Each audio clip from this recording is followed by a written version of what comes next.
Welcome to the Slop Farm. Enjoy the video.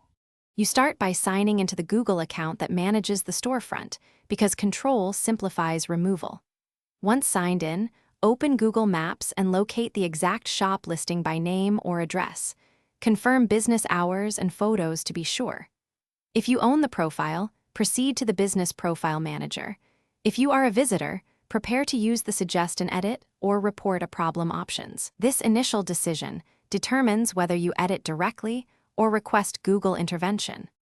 If you own the profile, go to your Google Business Profile dashboard and choose Info, then edit the name field or request removal. Deleting requires account disassociation or closure of the business. If you are not the owner, click Suggest and Edit on Maps, choose Change Name or Remove Place, and explain why it should be removed, duplicate, closed, or offensive. For duplicates, mark one as permanently closed and provide proof. Make sure to attach clear reasons so reviewers act faster. Finish by monitoring your Google account email for verification steps or review outcomes.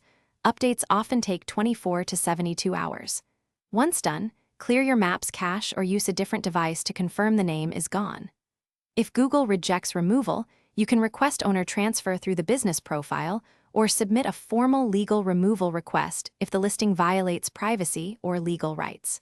Troubleshooting tip: if changes don't appear, document timestamps and screenshots, then contact Google.